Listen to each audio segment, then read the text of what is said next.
Ny chômage technique moa zany araka ny voafaritra ao amin'ny article 13 ny code du travail eto Madagasikara dia tsy mahazo mihoatra ny enim-bolana.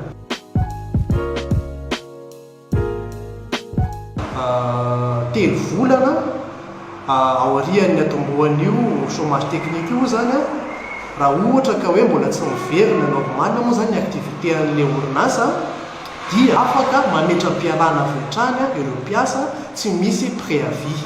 Fa kosa rehefa ohatra moa zany ka hoe tapitra io enim-bolana io ka mbola ataoko hoe mbola tsy afaka mandray ny activité normale moa zany ny orinasa dia amin'izay fotoan'izay kosa dia tsy maintsy ho iaho manefa ny obligation envers ny mpiasa moa zany ny mpampiasa.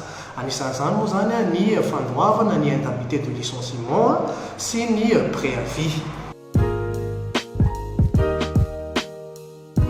Ny miresaka ny congé forcé amin'izao fotoan'izao moa zany dia marina tokoa fa maro ireo orinasa izay mandefa ny mpiasany ho congé forcé.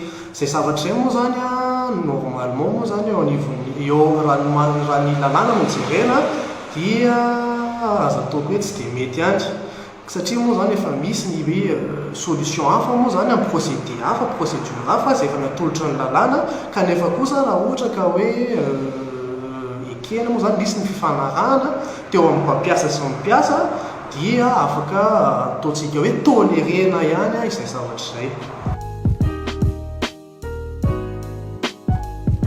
Misy ny ataontsika hoe obligation sanitaire izay tokony hajaina ireo olona ireo tsy hakanavaka. Anisan'izany moa zany ohatra ny fanajana ny distance de sécurité ny 1 mètre entre isaky ny mpiasa.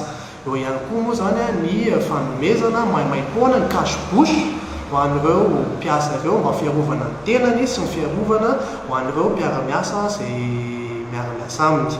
Ary eo ihany koa moa zany ataontsika hoe tsy mesure sanitaire ihany koa moa zany dia ataontsika hoe mesure annexe tokony ihany koa moa zany assuren'ny mpampiasa moa zany ny transport amin'ny mpiasa surtout amin'izao fotoana hoe mbola somary olana kely ny fitaterana na ny transport en commun eto amintsika.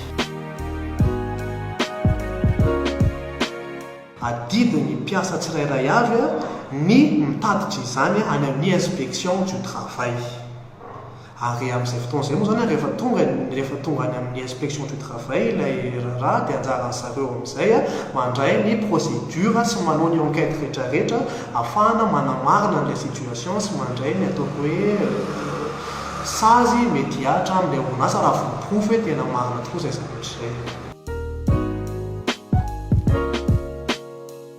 Atao mpiasa moa zany dia normalement moa zany manatanteraka ny asany izay tokony ataony tsaka sy andavany sy araka izay voafaritra mantan'ny contrat de travail.